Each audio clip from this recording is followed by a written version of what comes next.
All right. Looks like we've got excellent turnout. We've got quite a few people logging in. I want to thank you all for logging on early. This is Gary Paquin. I'm going to be the MC of today's Tech Talk. So we've got a very interesting conversation coming up between Jim and Tony, talking about technology and all of the very, very interesting things going on in that world. This presentation is being recorded. So at the end of the presentation, if you'd like a copy of it, feel free to reach out to me directly and we'll get you a copy of the recording. Also, there's a GoToMeeting panel that's open on the top right hand of your screen. If it's not open, you can open up with the little orange arrow there. If you have any questions during the presentation, just open up that panel and type your question into that panel. I'll see that. I'm the only person that can see it.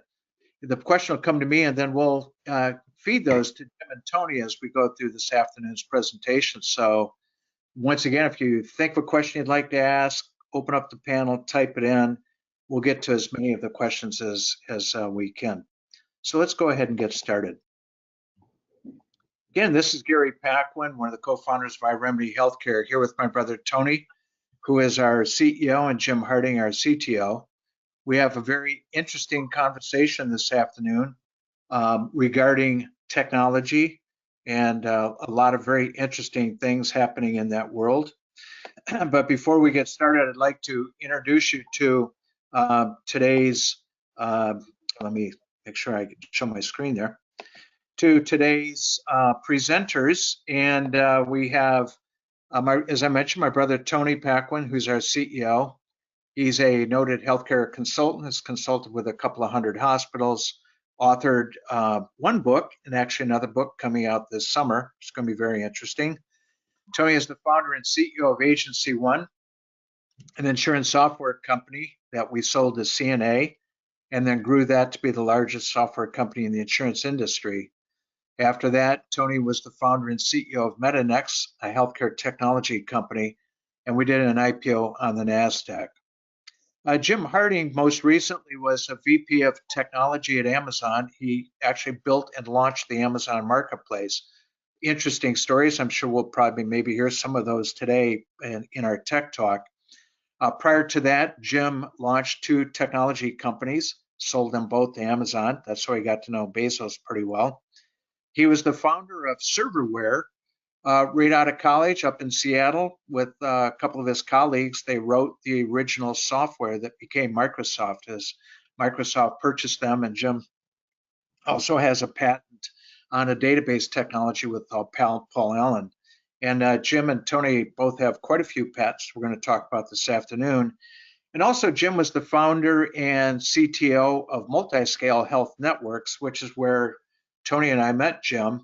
Once again, a healthcare technology company working with a group of hospitals on the West Coast. So I'm going to turn this over to Tony and Jim. So Tony, I'll hand it off to you. Yeah, I thought a great, first off, good afternoon, everybody, and thank you for joining us. And we do have a massive group of people, probably one of our largest groups ever.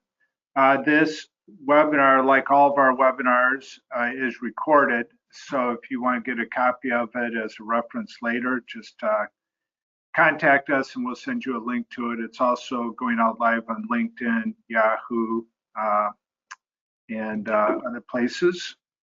So what we thought the best way to do this is, a lot of times we get a lot of general questions about the technology that we use at iRemedy and why it's so important. There's this tremendous amount of buzz in the world these days regarding artificial intelligence. This is something that that we've been working on for a long time, and now everybody seems to be talking about it.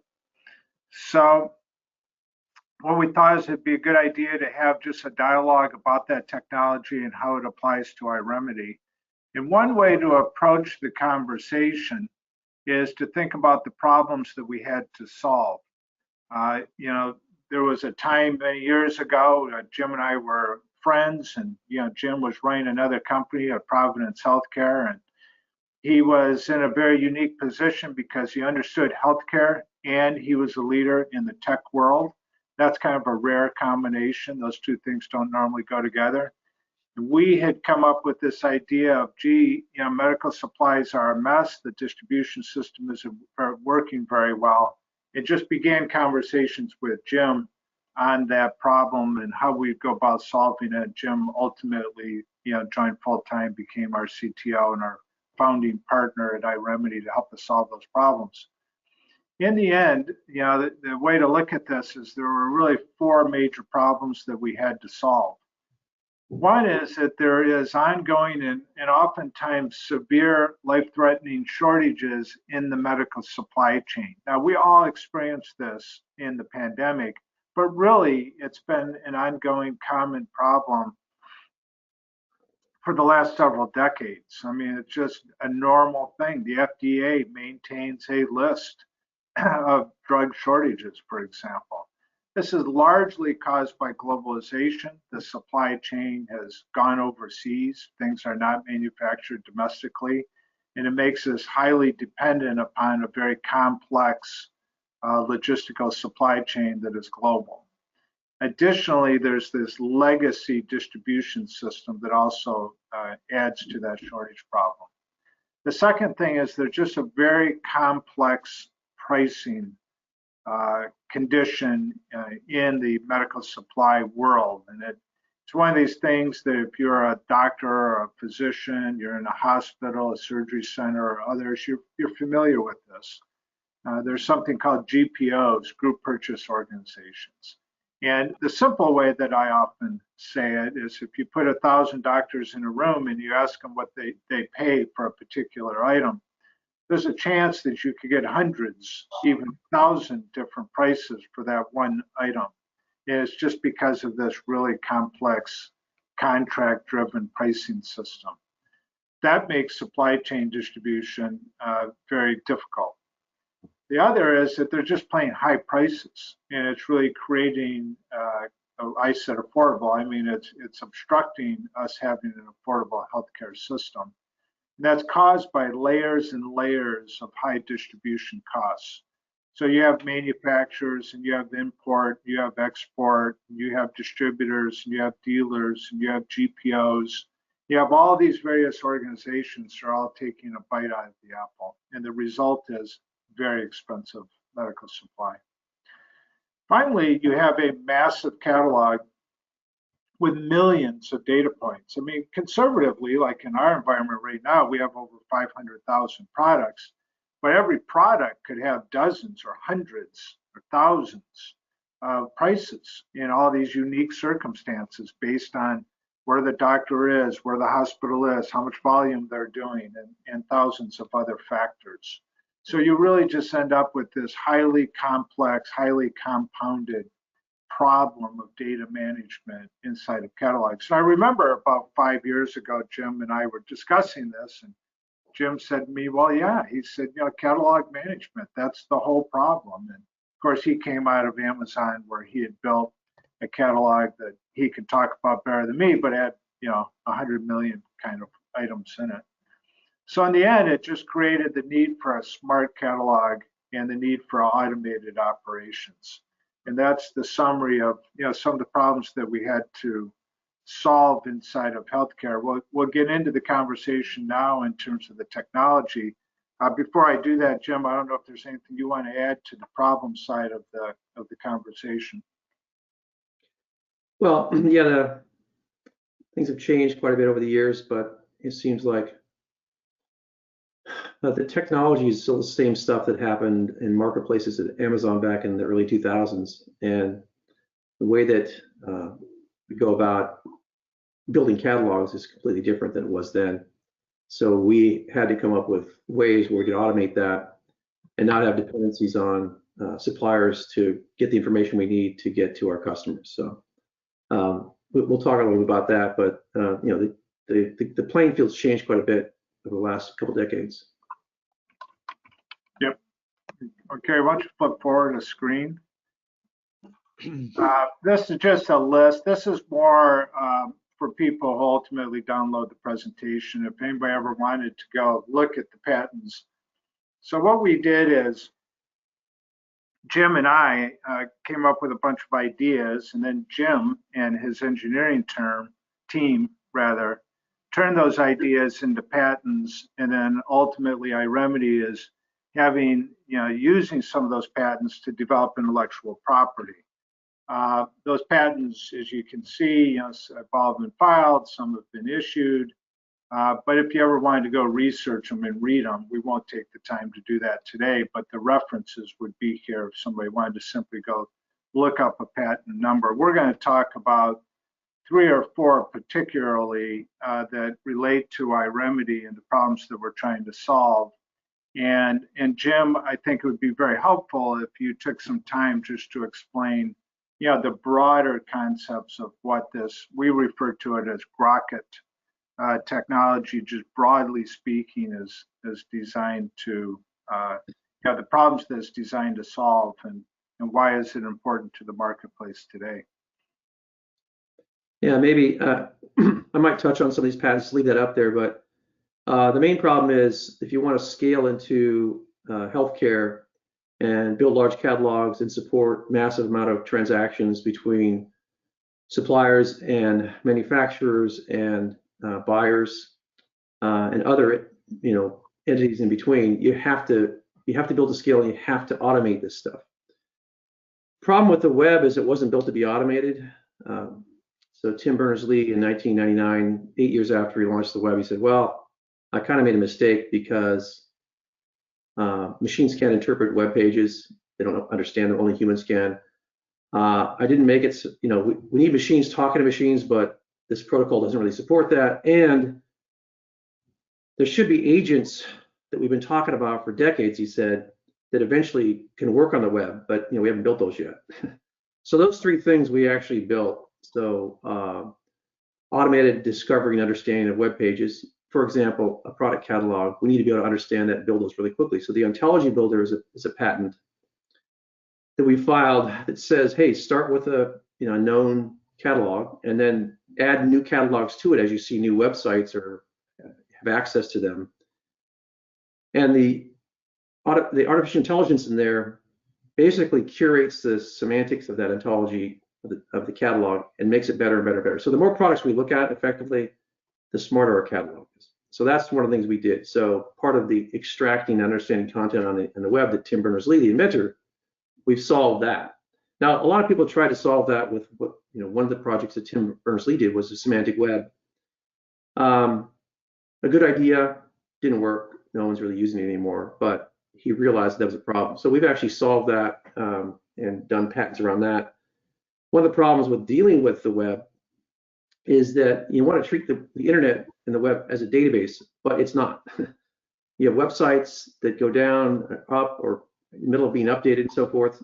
You can't get a reliable means of getting data. So we created what we call Web Sleuth, a patent that periodically looks at data. Whenever it's looking at a page and we need to get data off it right now in real time, it does what we call the next thing on the next patent. There's the ephemeral random retry. Now it's a technical term. It just means like every once in a while something goes bad, so reread it and get it. And so hold that state until you get that. So a database, you just go get the data that is there, you expect it. On the web, on the internet, you can't expect that. So we've made it so that expectation is there. So those kind of patents are there to protect iRemedy, so it can always have the right data at the right time for the transactions we're doing and run them at scale. And then there's a lot of talk about AI right now, obviously. Technically, there are 2 AI winters, meaning that AI was supposed to happen, but it froze over and didn't happen. They lost funding for it. This was in the 70s and 80s, and in the 90s and early 2000s. So we passed the AI winters now. We're in AI spring, if you will.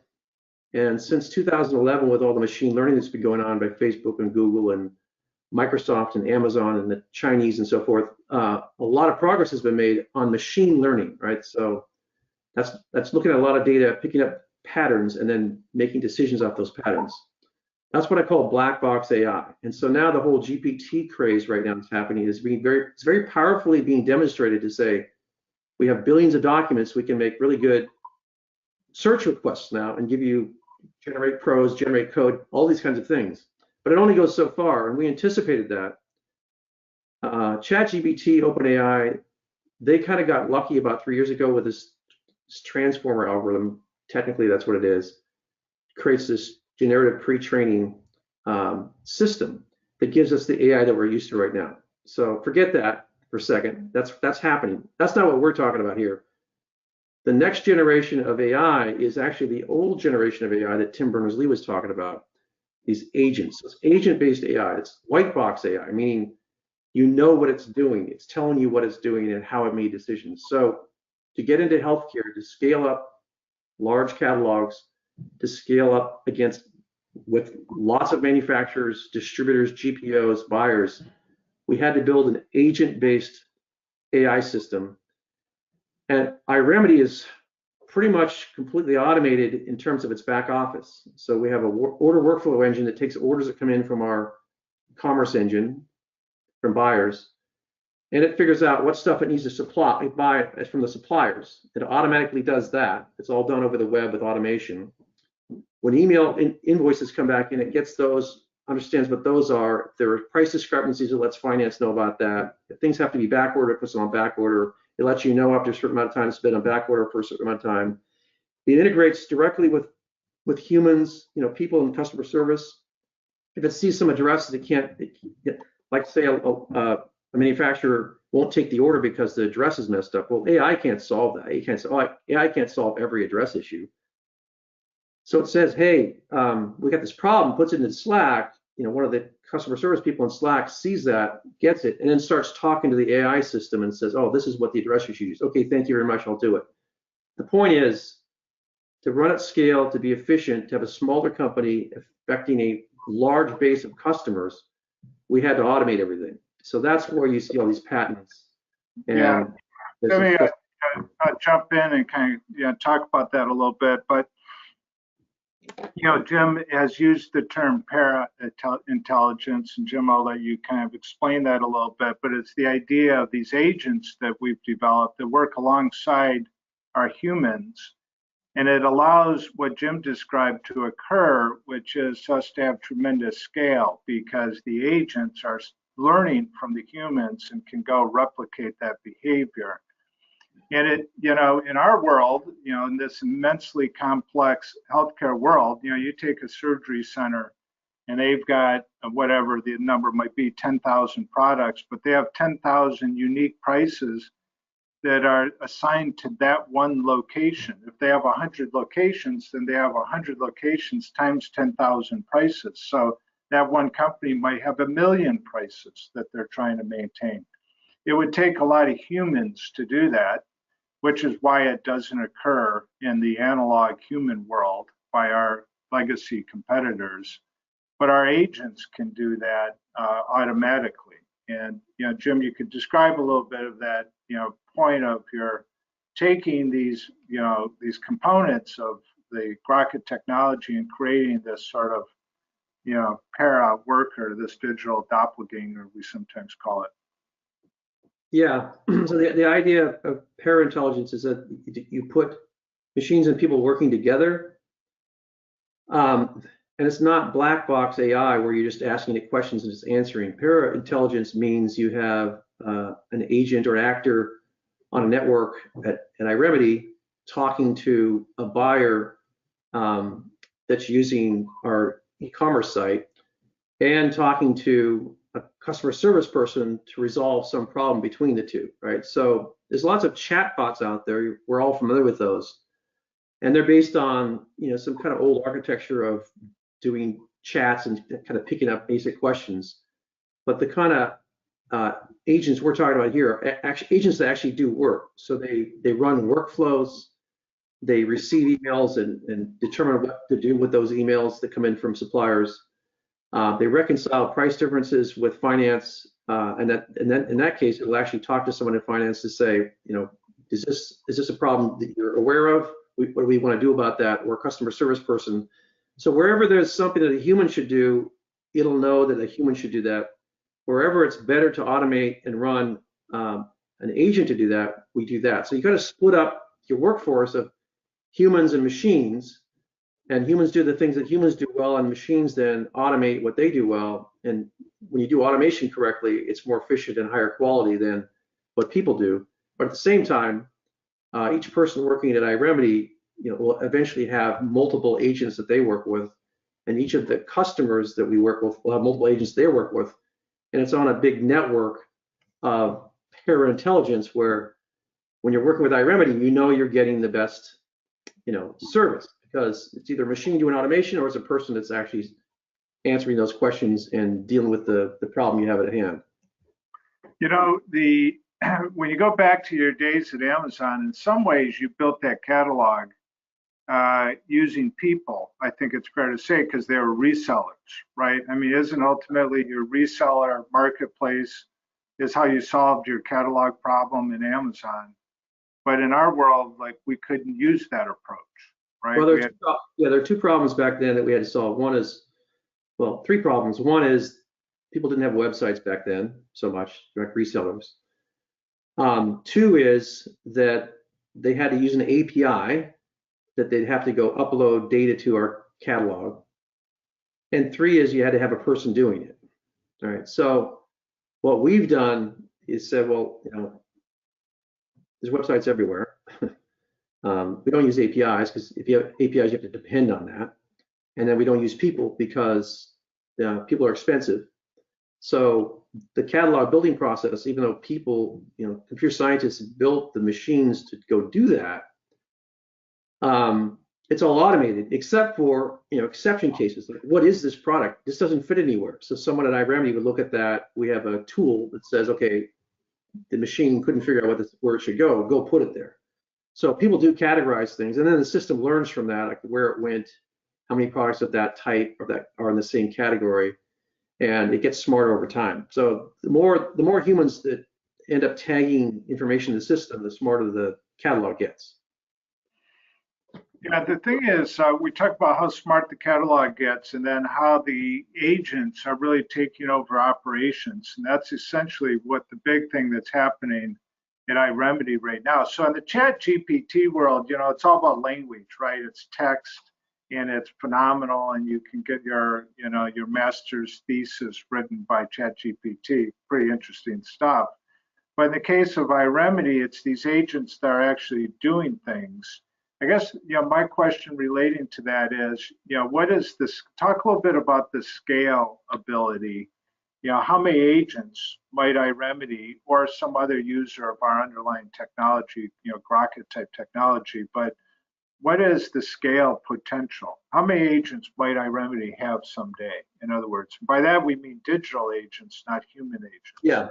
Well, let me answer it in a slightly different way. Okay. So the agents are very small, has a very small footprint, and so we can replicate them, very quickly, and they're relatively easy to write. And we have a tool called Autonom, which automatically generates work that a person at iRemedy can say, I need to build an agent to do this. So we haven't released this yet, but we're working on it. And so someone in customer service can say, well, machine just noticed that you're going to this website 20 times a day. How about if we automate that for you? So customer service say, okay, automate it for me. Then we would automate that, generate an agent that would then be executed and running, and then it would take those skills and do them. And so then that person wouldn't have to do them again. So the act of creating these agents is pretty simple, or will be very soon. But then the meta point here is, this is kind of a fun little data point, but in 1960, the Sabre system was launched for airline reservations. And there were two 7090 IBM mainframes with 1,000 terminals hooked up to it, and about 20 people using each terminal. And they went from 90 minutes per reservation to 3 seconds. And so that was a gigantic improvement in of performance. So that was the first application, if you will. At the time, there were 1 million people per every computer on Earth. Okay. Today, there's 25 CPUs or computers for every person on Earth. So we flip that around. The problem is Moore's law isn't going to continue forever. We have a physics problem. So we won't get any denser, more efficient chips, but we can replicate them like crazy. It's very inexpensive to replicate them. There are 3.5 trillion trees on the planet, at some point we'll probably have as many CPUs as trees. What do you do when you go from 1 million to 1 to 400 to 1 computers to people? Well, you have to have very tiny machines that have intelligence that can be addressed immediately on demand. And so that's where we're going eventually. At iRemedy, we want to be able to replicate and build these agents as quickly as possible so that any skills that we see that are taking us time manually can be automated. And so we have a very, very elegant system for doing that. Yeah, one of the things, Jim, that we've referenced in various presentations on iRemedy is this idea that you and I started on a couple of years ago. Probably not the best branded name, but we just started calling it the UHMPC, the Universal Health and Medical Products Catalog. And the idea being that ultimately we could and probably will, the goal will be to have every product in the world ultimately into that catalog, or some information about every healthcare product in the world that we might provide information for, and or that we might actually distribute. Well, you can never imagine, well, how would you ever do that 10 years ago, right? It'd be just impossible to do. Yeah. But this is a scenario where the agents can build that catalog, right? And it's kind of one of your first, patent discussions here was the ontology builder, but I sort of see it as a catalog that is self-learning and self-healing, through these technologies. Yeah. Yeah. Tony, Yeah, and here's an interesting question that just came in. I think now would be a time to ask it. And Jim, you'd probably know the answer to this pretty well. Is why isn't Amazon doing this? Amazon really isn't focused on the kind of operations we're in. So we're looking at professional healthcare buyers and suppliers. So the kind of supplies that our clientele are looking for are not stuff you really order off Amazon. Amazon has, I don't know, 800,000 healthcare type products, consumables, right? The surgery center is going to need specific things. A typical surgery center will have 150 to 200 specific products that they need. They're not going to get that from a retail e-commerce type company. iRemedy is more of a professionally oriented healthcare supplier, commerce company. Also, Amazon kind of built their catalog in a certain way, and it's not meant for automation. Ours is meant to be automated, both, eventually automate all the buying for the buyer, automate all the supply generation and catalog building for the manufacturer, and then have the marketplace that automates all those transactions in between. So it's just a different architecture. It's, Amazon's typically, consumer oriented, and we are vertically focused on the healthcare industry. But Jim, isn't it fair to say in the early days, you were at Amazon and you kind of solved the catalog problem a little bit through it by building a reseller network, right? I mean, was that part of the approach? Yeah, the original catalog, had tens of thousands of items in it, and then you can only scale that so fast. Pretty difficult to scale that. So we basically said, hey, we'll employ all these resellers to go. And these aren't manufacturers. These are, a lot of them are just resellers. They would just go do the hard work of creating catalog items. So Amazon would say, well, here's our standard ASIN, our product identifiers. Create a new ASIN, put this shirt up there and sell it. Well, then once it's standardized, then somebody else can sell that same shirt. So Amazon used, kind of the slave labor of the reseller community to go build their catalog. We're not really slave labor other than these agents or sort of digital slaves that work to do the stuff we need them to do, but that's just spinning cycles and gigahertz on CPUs. Another question came in, and I know this has come up in the past, is Jim, could you share just what is, in layman's terms, what is the semantic web? Why is that important? Well, it's not important. It used to be. The semantic web was Tim Berners-Lee's idea that, hey, the horses left the barn. I did everything in HTML, which is a content definition language, and there's nothing in HTML that would let a machine know what it means on that page. When we look at a page, we know what it means because it's in the language we're used to. A machine can't. So he came back and said, let's create a committee and make it a worldwide thing, and let's go build all these ontologies, and let's build this resource description framework, and a lot of technology to say, let's go put semantics back into the web pages. Well, it didn't work. Understandably, it didn't work because that's too much work. So web developers, it's very little effort to go create web content. These ontologists, as they became known, are people who had to go learn what things meant and then go put those back on a web page. So here's this product. I need to go describe it in certain terms that fit a certain ontology. We said, forget that. I mean, obviously that didn't work. So why don't we just create an ex post facto view of the world where we say, well, this is what healthcare products look like. Okay, here's a model for that. Okay, whenever we go to a healthcare product page and we need to put that into our catalog, use this model. And so what happens is the model then is used and we extract it. When we see a new page, it's not the same. We then make an iteration off that and generate a new model and then grab that. So rather than being pedantic about ontologies and using ontologists to describe stuff on web pages, we said, let's take a more prosaic approach by saying, I think we can model anything out there with this modeling language. So we create a language called Datafy, which is for datafication. And Datafy is a ex post facto way of saying, here's a model, here's a web page, go generate the data from that content. It sees another page similar, generate the data, another page similar but a little different, create a new model, generate that. So what we've done at iRemedy is use Datafy to be able to model ex post facto in any catalog that exists in the world, and through that we can semantically curate our catalogs and our machines know what's in there. The semantic web was a very elaborate attempt to do something that they spent too much time thinking about. It's kind of like, yeah, exactly. It makes sense. You know, if you had one way to think of it in our terms is you could have a product. That product information could exist at the FDA.gov. It could exist at the manufacturer's site, people who make that product. It could be involved in various import, export, and logistics, web-based databases. It could be at Medline on their site, or McKesson at their site, or at a GPO in their data.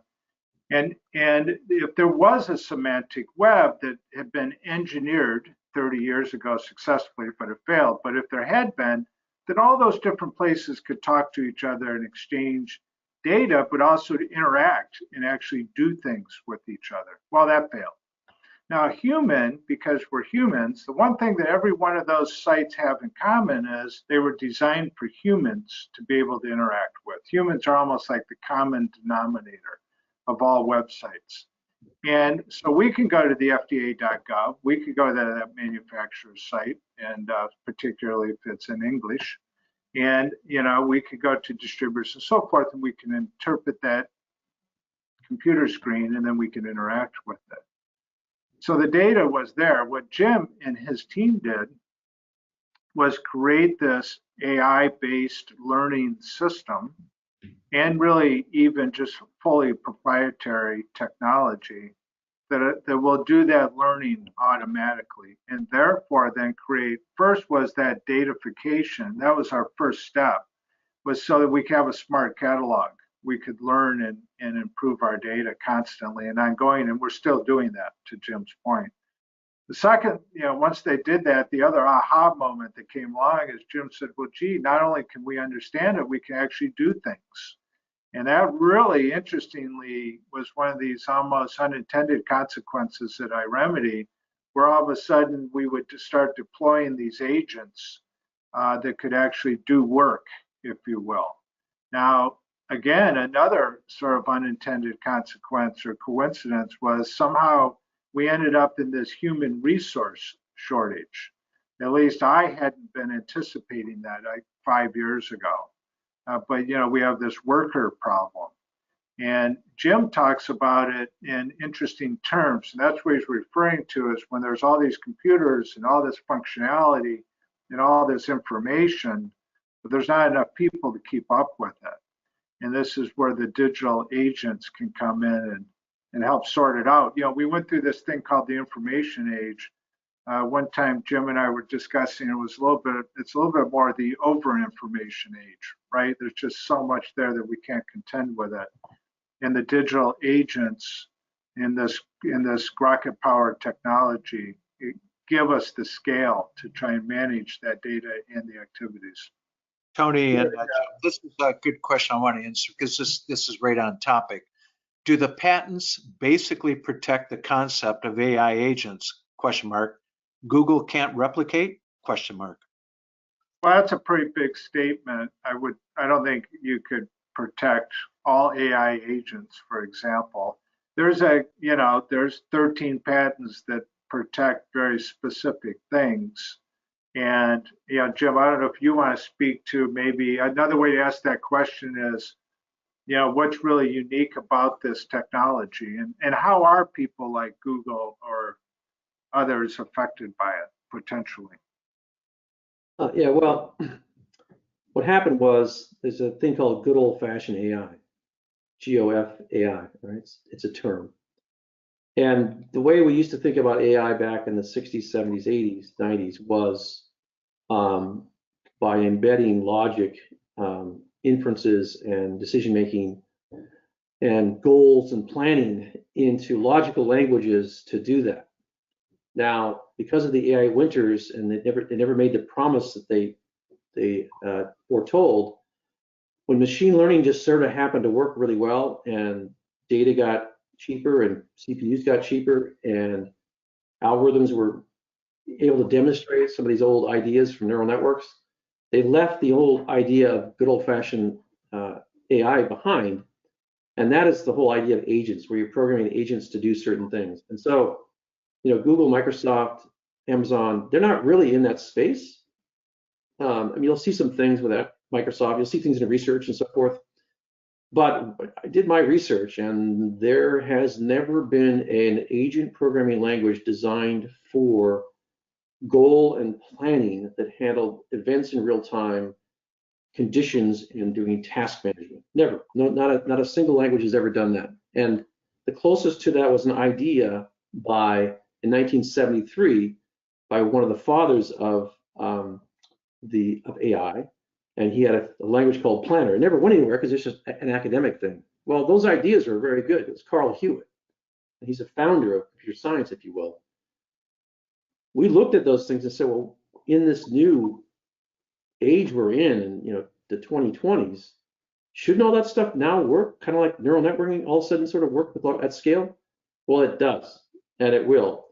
And it is the next generation of AI. Right now, everybody's jumping on the GPT train, and understandably, because it's better than just doing Google searches. But productivity is really what I'm looking at here. And so if you look at, Barclays did a study from 1760 to today, and the productivity we've had has been a 30x improvement. It's been a constant slope going like this forever. With the web, we had the steepest slope because we had the speed of light now. You can exchange information at the speed of light. That really affected productivity. But the problem is Moore's law is coming to an end, and that productivity can't keep going up forever. So what has to happen? I mentioned earlier, there'll one day be 400 CPUs for every person. How are you going to manage that? Small, intelligent agents that do work on behalf, alongside people. And I don't see a lot of that stuff. I'm pretty tied into the research. I see a lot of stuff coming from Google and Amazon and Facebook and Microsoft. I don't see a lot of that because everybody's jumping on the GPT bandwagon.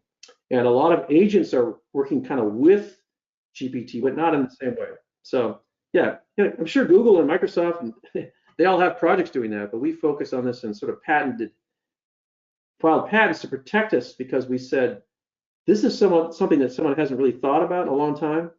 So let's build languages that do this. So in some way, what our agents are, the GPT world, which is amazing, and that's very cool stuff. But that's about learning information and data, and what we're learning in a way is processes. Our agents are learning to do things and to do process and do activities. Tony and Jim, question came in. Please explain the work that was done for a major GPO. to gather their data and provide them with usable information? And is that effort repeatable in any way? And our GPO is looking to hire and use iRemedy in this capacity. So I can comment on that a little bit, but there was a project where, so there's a GPO, a group purchase organization. These are multi-billion-dollar companies. And what they do is they manage contracts, purchasing contracts, usually on behalf of large healthcare organizations, but sometimes doctors' offices and surgery centers. And when they go to a client, they'll want to analyze spend. They'll go back to that client. They'll go, gee, how much money did you spend last year on what? And gee, if you had used us, we could have saved you $1 million. I mean, that's their basic value add that they try and provide their clients. Well, the problem is that to do that is this, Jim, I don't know any other way to say it, but it's this absurdly manual process where they go back and they'll go, give me your 20,000 invoices. And then they'll literally put some people together and they'll manually go through those invoices and they'll create spreadsheets of products that were purchased, and then they'll compare those to contracts. They'll do this analysis. And it's just a very manual process. It is the nature of the healthcare industry. It's so complex and not automated at this level. What we had done as a proof of concept with the GPO is they went through a manual process.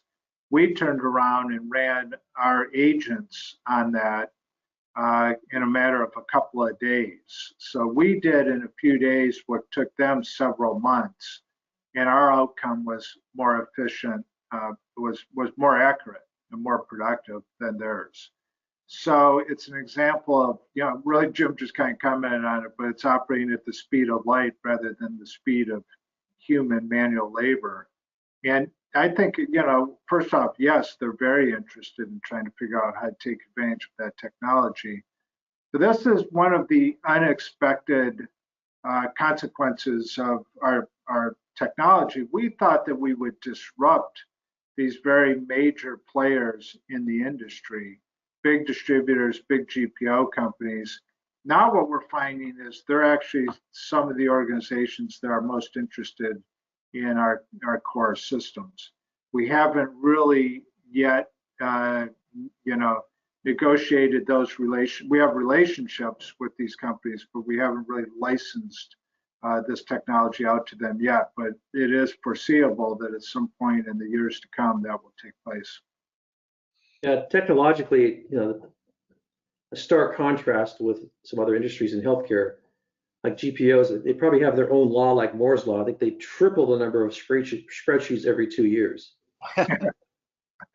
It is amazing. They are a spreadsheet-driven industry. Yeah. How does iRemedy clean all the bad data that agents collect on the web? Well, we tend to normalize the data a bit. So we look at,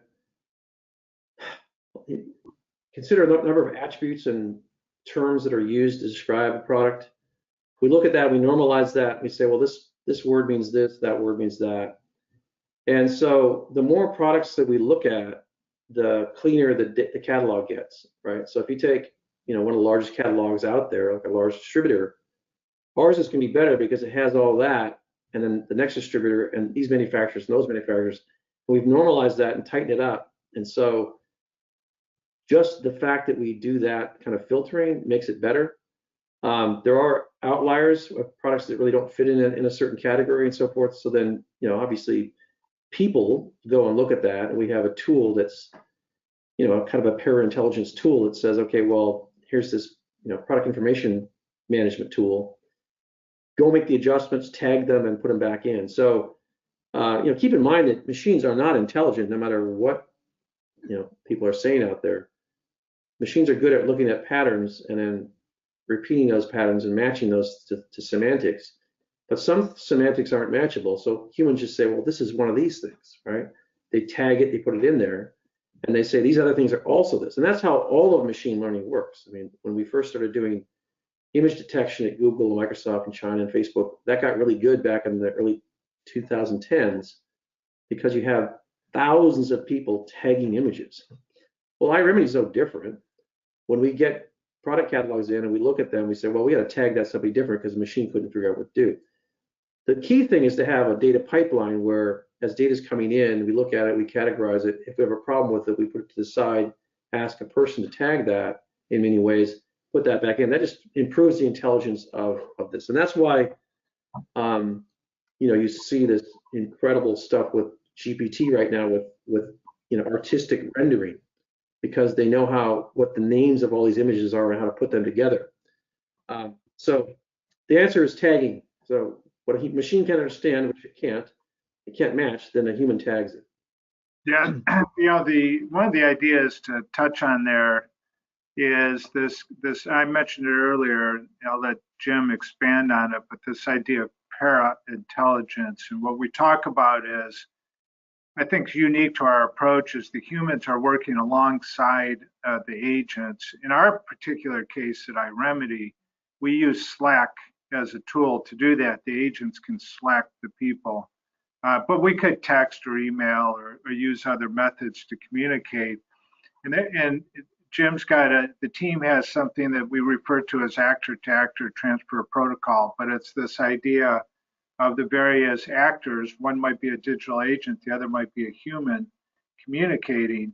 In some ways, we're looking for our platform, which we refer to as meta commerce, as to be to really be the first intelligent commerce platform. So you've got this e-commerce engine, if you will, that is taking orders and processing orders, and then via the agents, it is talking to, if you will, or interacting with other systems. It's placing orders with vendors, it's tracking those orders, it's researching.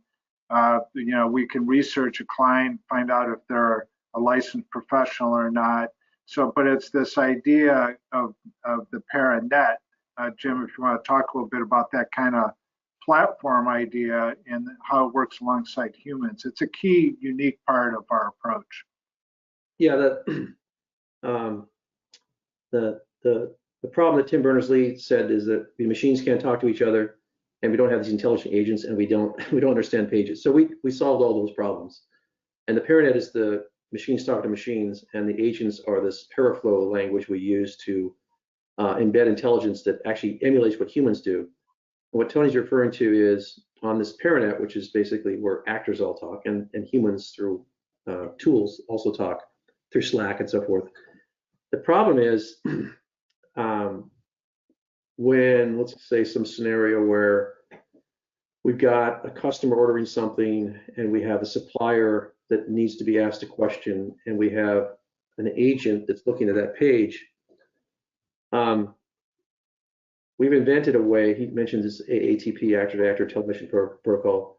We invented a way such that a machine can actually look at the actual structure of any page and know what's going on in that. So a lot of, like right now, we're doing like a GoToMeeting.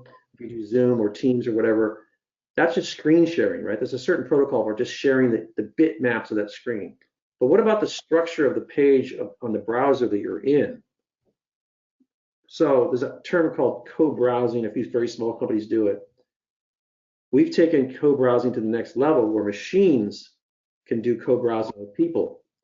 And what that means is someone's working somewhere, ordering a product, trying to find a supply.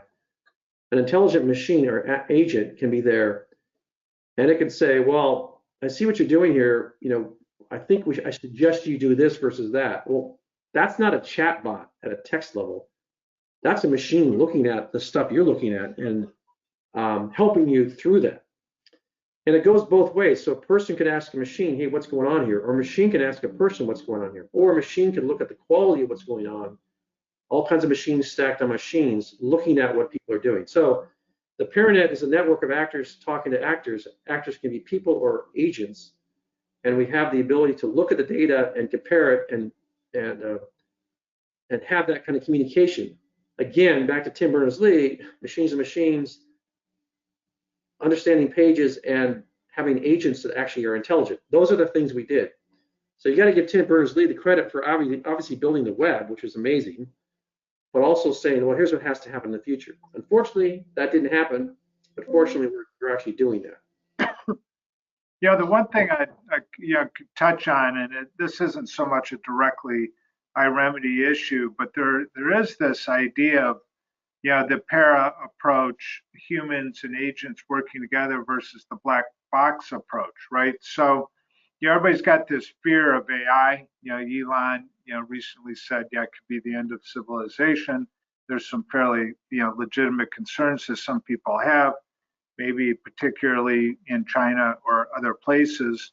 But in our approach, we've got machines talking to machines, but doing so based on what it learned from a human and in a form that is transparent to that human.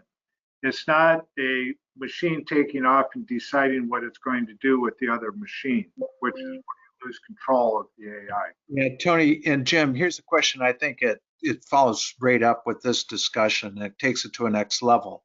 So is Paraflow a supervised or unsupervised machine learning algorithm? From Datafy's explanation, it sounds like a supervised algorithm. So can Paraflow create its own Datafy models, or is it still constrained by humans defining the model and interpreting the HTML content on page? I think Sorry. Okay. Datafy is what we call a description language. So you describe what it is you want to see on the page, and then it'll model it. And then when it sees a page, it extracts the data. There's another language we have called Paralog, which I didn't mention, but Paralog is what Tony was alluding to, where we said once we learn how to get data off the page, we could actually interact with it. So Paralog is also a kind of a description model language that describes how to interact with a web page. And then Paraflow is the AI language that is goal-oriented and planning-oriented. It's not really a supervised learning type thing. It's really a language that says, I know what events are coming in. I can handle conditions on what they are. I have my own local memory. I have identity on the paranet. I know who I am. Here's the skills I can provide to you, and here's how you interact with me. The paranet then matches that actor, if you will, with another actor that has a request to use a service off that actor. And so the web is client server, whereas the paranet is a collaboration, more peer-to-peer, but independent identities. And so your bottom line of your question is, are we using Paraflow to then generate these models? And so I don't know where you're coming from on that, but it's a pretty good insight, because what we needed to do to make these model generating machines like Datafy and Paralog, make them work on the paranet to be actors, is we needed to wrap them with Paraflow. So Paraflow, you got that right, is the language that we use to wrap them. So Paraflow is this agent-based goal planning language that is the interface to the paranet. So the protocol that we use is called PNCP, the Paranet Collaboration Protocol, much like, so TCP/IP enabled email, HTTP enabled the web, and this new thing, PNCP, enables actor-to-actor communication. So the language of the paranet is Paraflow with the protocol PNCP. That language can then wrap a Datafy or a Paralog-based agent and run it. So then, if there is an actor that knows how to go and do something on a website, can that do it on another one that's similar to that? So that's the autonom system. So the autonom system currently is doing Datafy and Paralog. The next thing it's going to do is Paraflow. Now, intent is hard to automate and extract and know how to generate that. So, but after you have enough of these things, you can generate enough data to then generate agents to do similar kinds of things that other parallel flow agents have done. So we're deep into that. We're actually looking at GPT as a way of generating Paraflow. there's interesting characteristics to doing that. GPT you'd never want to use to have a precise task to be done because it can't be accurate always. It's a probability thing, not a precision thing. But generating codes are good for that because like this is a high probability this code is good and you tweak it. Over time, it gets better and better and better and you don't have to do that. So given you had a long-winded question, I responded with a very long-winded answer. So That was good. Very helpful. Thank you. Would this technology assist IDNs in ensuring that we're actually paying what we contracted? We tend to just pay what's on the invoice. Exactly. So what that question, first off, an IDN is an integrated delivery network, a large healthcare hospital system. What happens is a system like that, they might buy, let's just use a number, 100,000 items. And that item for them may have a contracted price, which is a price they've agreed to via their GPO and the manufacturer of that item. And it's very unique to them based on certain commitments that they made. Then the products are delivered to them through a primary distributor or through multiple distributors. The question this person is asking is, how do they know they're paying the proper price? The answer is today they really don't. They're counting on the, they're just counting on the system to protect them, and the system is not incentivized to do that. The system is all based on the higher the prices, the more money everybody in the distribution system makes. There really is no accountability typically in the system. So what our technology is very specifically, one of the pointy ends of what we do is exactly that. We track what is the right price for that item that day, for that customer at that location. And then we verify it constantly. Now, again, you could do that if you had 1,000 people working for you and that's all they did all day, every day. But of course you can't, that's not practical. But we could have 1,000 agents doing it. So the IDN is a very interesting market for us. We're primarily focused on what I refer to as the middle market, the surgery centers and the physicians' offices. But ultimately we'll move up the chain to those large hospitals. We're running right up against the hour, so we have time for one more question. And then, by the way, everybody on the session today, if you have more questions, please feel free to send them over to us after the webinar, and we will get an answer back to you from Tony and Jim. The final question is, are you planning to get an appraisal of the approved patents, or is that a premature step? Yeah, there's really no reason for us to do that at this juncture is the way I would describe it. Our job is to deliver, a highly automated, highly efficient supply chain solution to our clients, and that's what we're focused on doing. The patents we've talked about a fair amount on. Layered on top of the patents are the intellectual property or unique coding that's then implemented on top of that as well. So there's a broader sort of IP asset management, activity that is important to us, and we have great attorneys and a great team of people helping to manage all of that. But right now, we need to build this business and use this technology to bring in customers and monetize the outcome. Excellent, thank you. And Jim, any final comments before we close off the webinar? Just your personal view of the technology and how you feel about it. You've had a very illustrious career in tech development, and we're curious as to how you would appraise this. Well, first of all, that last answer I had was very short. Probably about a 20-minute answer would be more appropriate. So probably not appropriate for everybody listening, but we can certainly schedule that. It's actually probably a 2-hour conversation, but it's worth going into, but of course not for this context. But that's just to say, yeah, I'm excited about what we're doing. You have to, when I give talks about entrepreneurship and so forth, I say, don't build something that people want. because that's already out there, right? You have to anticipate what they're going to need, right? And so we're not out there trying to do the latest, greatest in machine learning and neural networks and so forth and GPT and so forth. That's what everybody wants right now because they see it. What we've done is anticipate a need. And so the need was, you've got to get all this data, you've got to organize it, you have to do it efficiently, and then you have to work towards scale.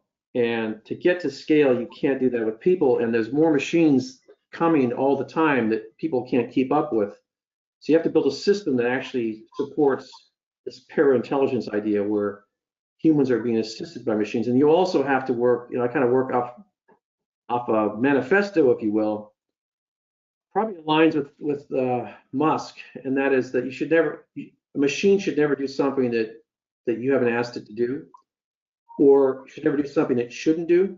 And so on the ParaNet, you can see everything that every machine did, and you can know what it's done, and you can know what skills it has and so forth. And that's an advanced topic, but it's very appropriate right now with everything that's going on AI. Now we're over in our little corner here building this stuff. I expect it to be a pretty big deal here not too far from now, but the kind of conversations about how AI should be done, particularly on this agent-based AI, every single thing an artificial intelligent thing does should be known, and it should not do it if you don't want it to. And that's the whole idea of para-intelligence. We're working with machines, and they're our friends, if you will. They're part of that productivity slope that we want to be on and keep going. Right. We want them working for us, and we want to work with them, but we don't want to work for them. Yeah. Yeah. Gentlemen, Yeah. thank you very much. Once again, everybody, thank you for joining us. If you have any questions, please send them to us. We appreciate you coming and spending an hour with us this afternoon. Thanks, everybody. Have a great day, and we'll talk to you soon. Bye-bye. All right. Sounds good.